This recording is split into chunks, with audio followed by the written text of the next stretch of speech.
Graça e paz, amado irmão. Nesta manhã, nos encontramos diante das Sagradas Escrituras para meditar no livro do profeta Zacarias. Estamos no capítulo 5, abra sua Bíblia, por favor, nesse texto tão especial que temos adiante de nós. Livro do profeta Zacarias, capítulo 5. E aí nós temos uma série de visões em que o profeta, agora nesse momento, vê um rolo que voa, né? Um rolo de um livro. Os livros antigamente eram feitos como rolo, né? Não como nós temos hoje. E esse rolo está voando, ele é muito grande, ele tem 10 metros de comprimento por 5 de largura.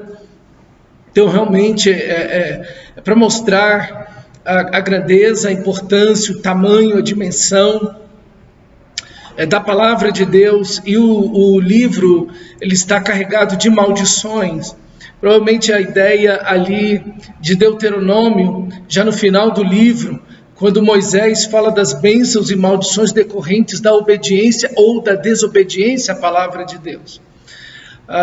Nós vivemos em dias em que muitas pessoas querem fazer muitas coisas erradas, viverem em atitudes, comportamentos completamente errados, e querem que suas vidas sejam vidas promissoras, felizes, e que tenham algum tipo de bênção e prosperidade.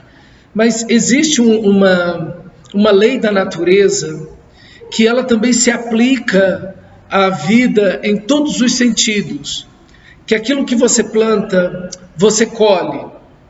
Você planta uma espécie de semente e você só vai colher a espécie que você plantar. Você não vai plantar, por exemplo, uma laranjeira e vai colher mangas, ou vice-versa. A espécie do que você planta, você colhe. Mas não apenas isso.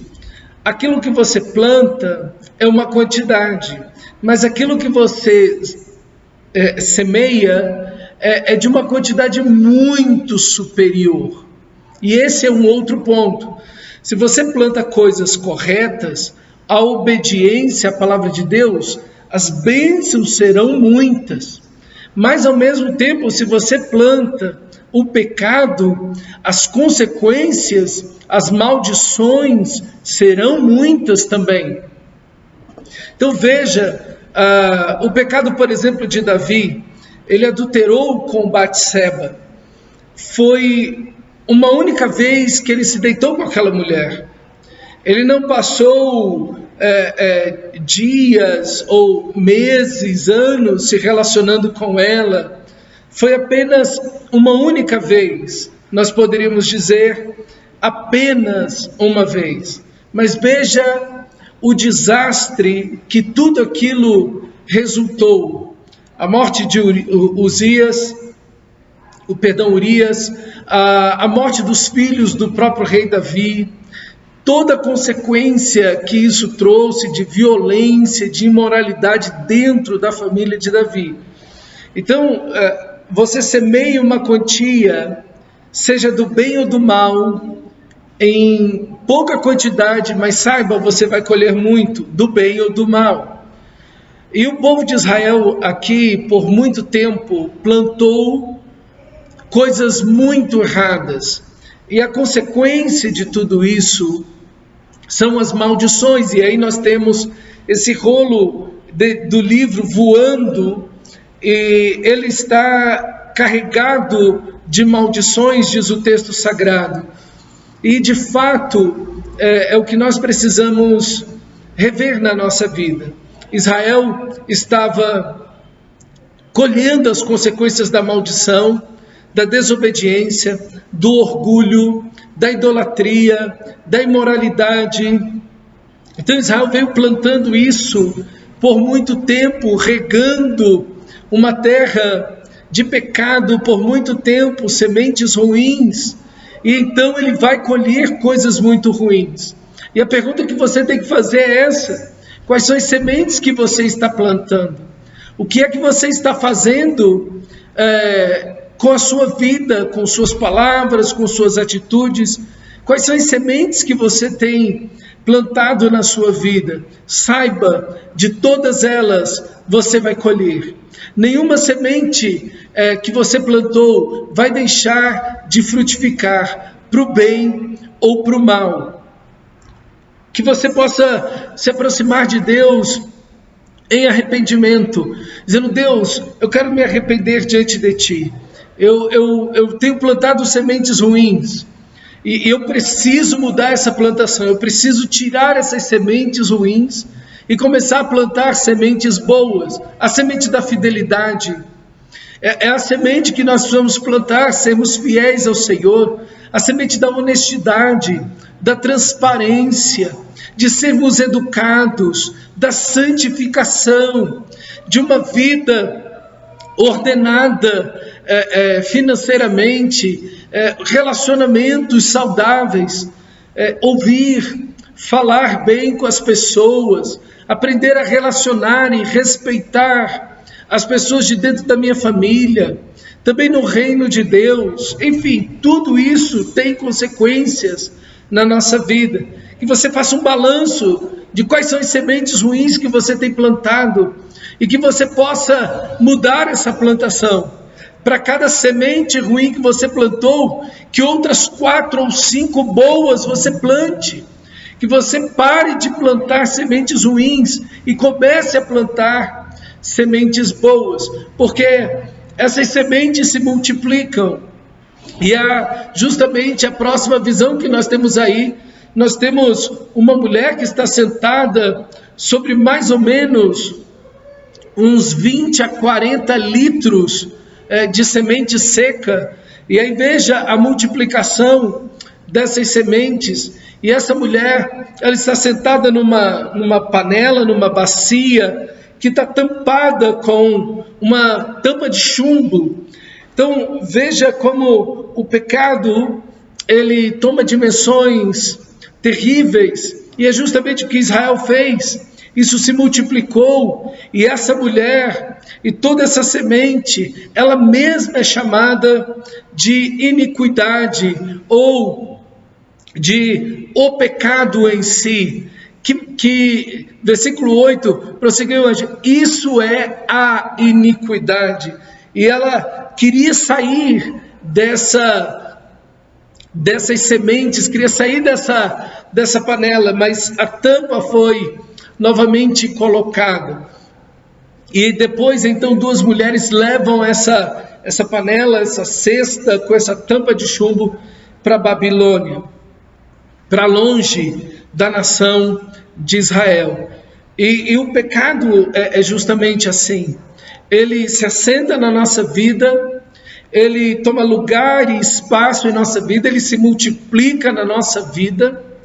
Há sempre um pecado gerador de todos os outros, que é a ideia dessa mulher, onde esse pecado gera todos os outros, e é a desobediência, é o nosso orgulho, é não ouvirmos a voz de Deus, é não obedecermos a palavra de Deus, é saber a vontade de Deus, mas não fazê-la, não cumpri-la, e daí nascem todos os outros pecados. É o nosso próprio orgulho, a nossa autossuficiência, acharmos que podemos viver à nossa maneira, com as nossas escolhas, criando os nossos caminhos, fazendo o que nós desejamos em desobediência a Deus, e pensar que tudo isso vai ser positivo, vai dar certo, e Deus vai abençoar de qualquer jeito, qualquer coisa que estejamos fazendo, como é a ideia bem atual. As pessoas querem viver uma vida contrária às Escrituras Sagradas e querem que Deus as abençoe. Elas querem mentir e querem a bênção de Deus.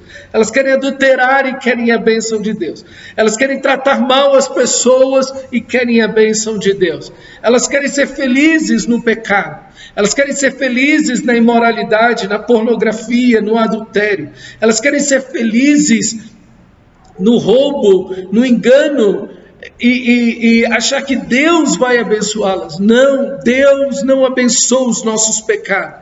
A graça de Deus aqui nesse texto encontra-se primeiro no alerta de Deus, em mostrar para mim e para você que Deus não vai nos abençoar nessa situação.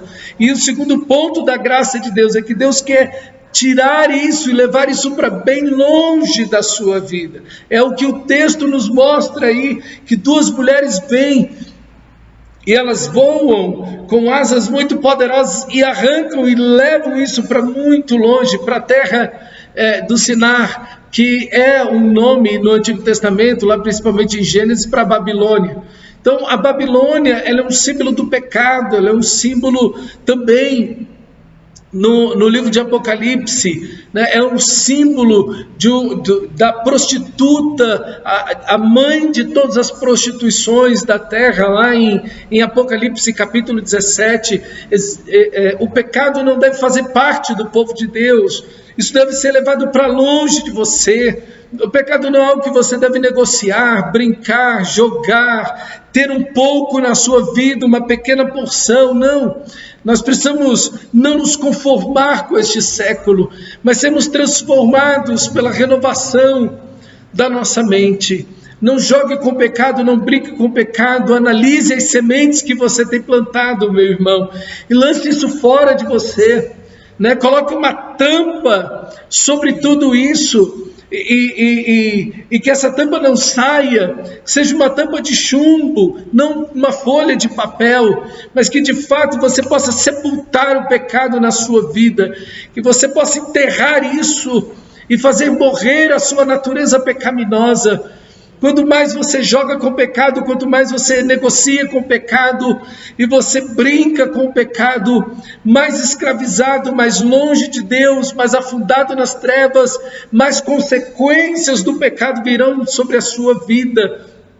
E com certeza, maior a disciplina de Deus sobre você, porque Deus, não tenha dúvida, Ele vai disciplinar ao filho a quem Ele ama, Ele vai açoitar o filho a quem Ele quer bem, como diz o livro de Hebreus no capítulo 12, Deus, Ele não deseja nenhum pecado em nossa vida, porque Ele é santo, Ele é luz, que você reveja as sementes na sua vida, que você se arrependa, e se você plantou uma semente ruim, você possa arrancá-la da sua vida, e colocar outras 5 sementes boas, de obediência, de fidelidade a Deus, porque senão você vai ficar sorvendo e colhendo as consequências do seu próprio pecado. Mas que a graça de Deus que te alcança nessa manhã, você possa usá-la da forma mais maravilhosa, de poder arrepender-se diante de Deus e saber que Deus vai levar para longe. É o que a Bíblia diz. O verdadeiro arrependimento não é apenas a consciência do pecado. As pessoas têm consciência dos seus pecados, mas o verdadeiro arrependimento é o abandono desses pecados. É o que Paulo vai dizer em Efésios: aquele que roubava, não roube mais, antes trabalhe. Veja, não é simplesmente saber que roubou, é não roubar mais, mas não apenas não roubar mais, você vai colocar sementes boas agora, você vai trabalhar e ajudar as pessoas que não têm. De ladrão, agora você não apenas para de roubar, mas trabalha e coloca outras sementes aí, que é ajudar as pessoas. E é justamente isso que você deve fazer. Não é simplesmente saber do seu pecado e continuar nele.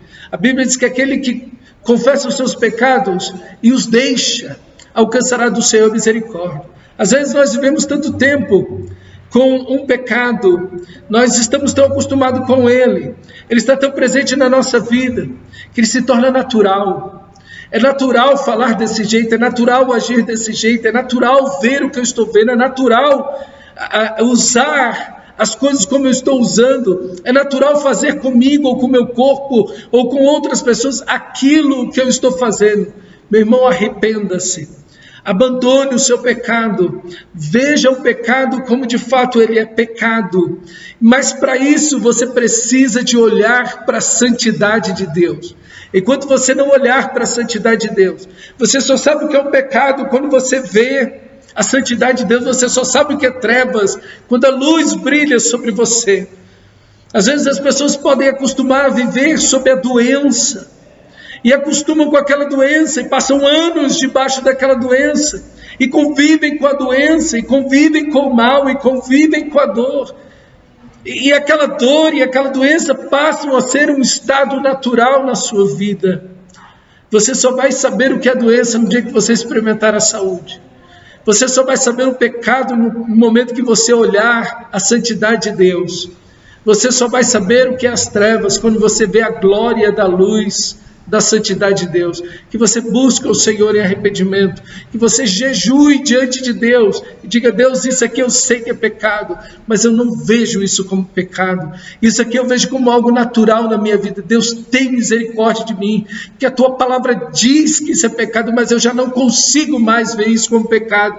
Eu estou tão acostumado com isso, isso se aderiu de uma forma tão intensa à minha vida, que eu não consigo mais ver isso como pecado. Eu até gosto disso, eu até amo isso, Senhor, mas eu quero abominar isso, porque isso diz a tua palavra que é pecado, e a tua santidade não pode, Senhor, coexistir com isso. Eu tenho sofrido o pecado, eu tenho sofrido as consequências disso, mas outras pessoas também estão sofrendo comigo as consequências desse pecado. Deus, tem misericórdia de mim. Jejue, meu irmão, jejue, para que Deus produza esse arrependimento na sua vida. Leve isso de forma séria em oração.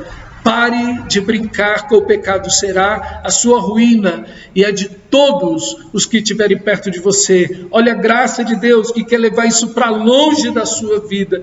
Que você se agarre a essa graça tão poderosa, da santidade e da misericórdia de Deus, e leve esse pecado para bem longe. E lembre-se, coloque outras 5 sementes de obediência, de santidade, de fidelidade, de justiça diante de Deus, para a glória dele e para o seu bem-estar. Que Deus te abençoe, meu irmão, e te fortaleça na graça de Cristo Jesus, o nosso Senhor.